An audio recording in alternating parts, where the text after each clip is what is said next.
Understand me? I mean, I'm not a politician, so let them worry about what's coming for the next day. All I understand is dogs' prices, girls, knowledge, road, streets, squares, and mum and dad and love. That's all I understand, that's all I want to understand.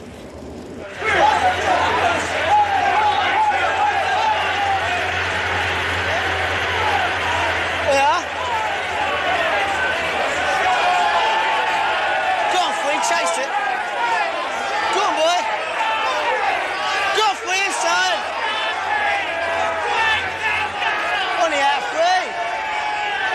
Just checking everywhere, Bow. Well, I'll go into Africa and try and teach people who are not civilised to be more or less good. No, I don't want to be a missionary because I just can't talk about it to people. You know, I'm interested in it myself, but I wouldn't be very good at it at all. And I wouldn't enjoy it. Well, why wouldn't you be good at it? Well, I'm just not very good at, anyway, standing up in front of people and making a speech or anything like that. But I'd like to keep it private, you know. Well, is it possible you might ever think of going to the church? It is possible. I've never said no, definitely. But I won't be doing it after I go to university. I mean, it's just possible in 10 years' time, I suppose, but... What would draw you to the church? I don't know. It wouldn't be dissatisfaction with whatever I'm doing at the moment. In a way, if whatever I was doing very successfully, then that would be a better reason for going into the church, really. Or at least if I did go into the church, it meant I was giving up something. But I think the wrong reasons are if you are dissatisfied with what you're doing, in the general sense of doing a job badly or a failure in some sort of way. Bruce is in his final year at University College, Oxford, reading mathematics. Class coefficient. And by Eisenstein, you can show that this is irreducible. Then you do a transformation on this polynomial x equal to t plus 2, which you find is t cubed plus 7t squared plus 14t plus 7. And you observe that 7, which is a prime, divides the coefficients of t squared, t, and the constant, not t cubed. And 7 squared doesn't divide the constant term. So by Eisenstein, this is irreducible. So therefore 2 cos 2 pi by 7 is of degree 3, and that length isn't constructible from the corollary of our original theorem. So therefore the septicon is not constructible. Good, that's a nice way of doing it, particularly using Eisenstein down here. His test is very powerful. Yes. He's an interesting mathematician. What sort of job are you going to try for? Well, there was one job which I'd quite like to make maps, really. I mean, it's a nice sort of outdoor life, and you you travel around, and but there are very few jobs like that going. I'm sort of qualified, a general maths or science degree would do, or geography degree. But I think I've probably missed it this time round. And but that's only... Perhaps I won't like making maps. It's something that I think I would do.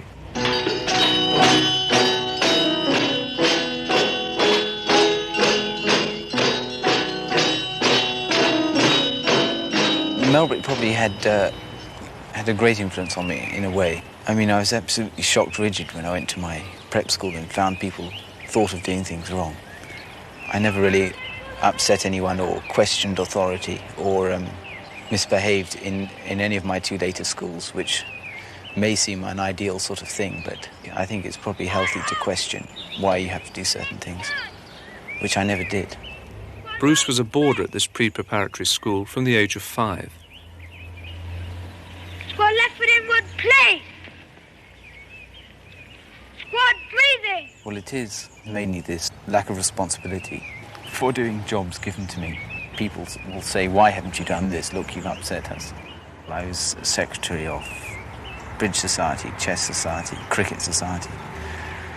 Scottish Dancing Society, and I didn't do anything for any of them, and they were all very angry.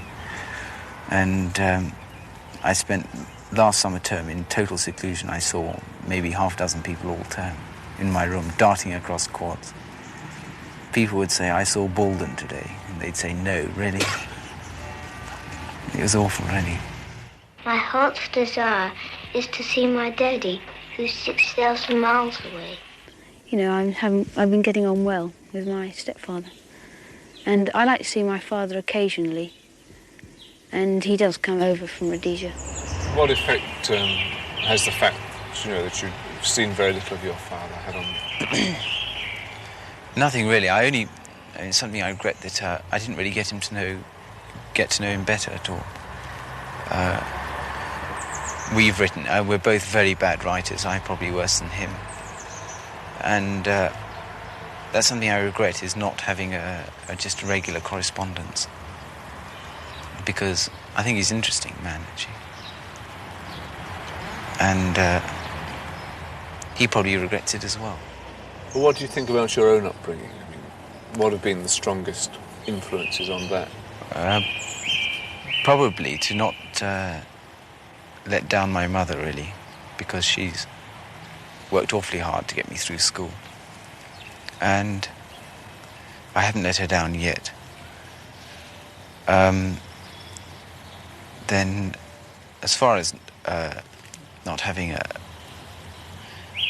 my mother's divorce, I don't think that really has the effect that people imagine it to have. I mean, I always have got on well with my stepfather and with my half-sister. So, in that sense, I've had a family life. I'd help people if I had a chance. By, say, giving a little bit of money to charity or sponsoring things or things like that. Well, I took 9 months off between school and university. And there I taught at the school and worked in the Banbury sewage works for 2 months. And, what sort of school was it? Well, I never like admitting this, but it was a handicap school. It seems to present me as wanting to do these things. I suppose in a way I do, and I do get some satisfaction from doing it, but I could so easily have done something else. It was just almost an accident that I ended up at the spastic school. And I'm glad I did it because I enjoyed it, not for its, I suppose, slightly charitable nature of the work, but the people I met, work, was quite good. Why are you frightened of presenting this image of yourself?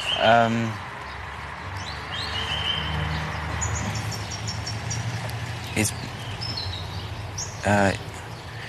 possibly because I don't know, I never want to feel too proud, really. It's dangerous for a start, and it's so easy. And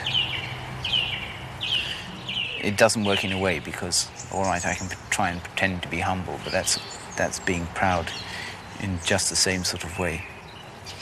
I find it a very difficult thing to avoid pride. Tell me, are you interested in politics at all? Not as much as I was. I am about the only socialist in my village, and I go into the pub and sort of expect to stand up and defend all socialist policies. Sort of, this is the village socialist, no, village idiot, sorry. And you agree with all this immigration, so I stand up and defend it, and it's awfully hard work there. I think I'm going to give that up. So where do you stand politically now, then, if you're giving up? Well, I'm still socialist, but not as energetically as I was, I suppose. What do you think about the way England's been run at the moment?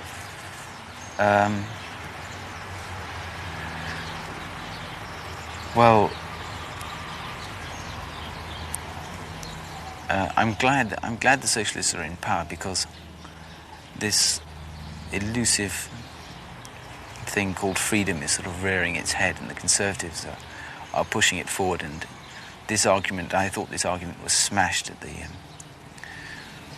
early years of this century, but it seems to be coming back, and it really is exceptionally dangerous, because the more you try and defend freedom, you allow everybody to do exactly what they like within limits, then the less you have.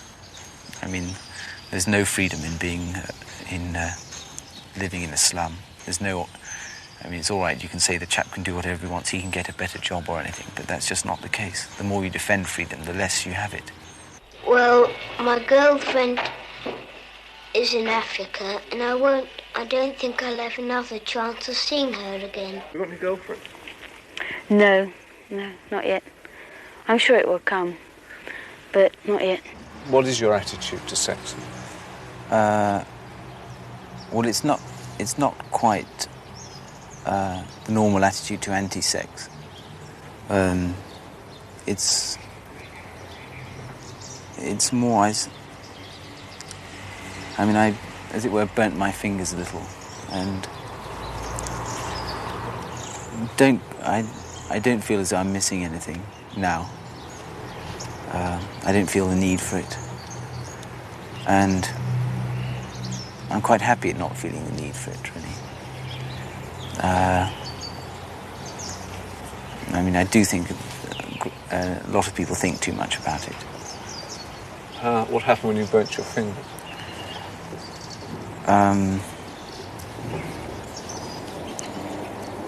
I'd rather not talk about it, really. Well, no, but I don't really mean that. I mean, I don't mean that I don't want to talk about it. Just, I need quite a long time to think about it, really. Why?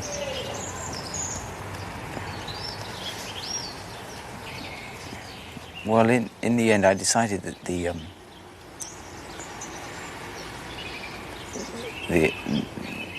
effect, the pleasure, or just didn't seem worth it, really. Didn't seem worth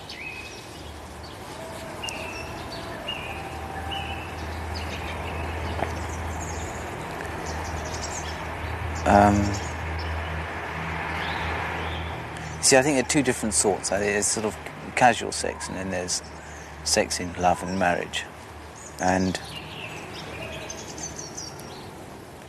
casual sex is not, I don't think it's quite as widespread as people believed, because if both the people treat it as casual sex, then I think it's all right. But if you're sort of looking for, I know this may seem awfully silly, but if you're looking for casual sex but you don't want to treat it as such, then it doesn't seem to be worth the lies, I don't know, the sort of effort. Is this what happened to you? I suppose in a way, yes. Have you been in love? No. And I think I'll probably have to wait for that, really. International wrestling. Yeah, that's all right. Summertime, though. Yeah, it's only when we can go on the grass.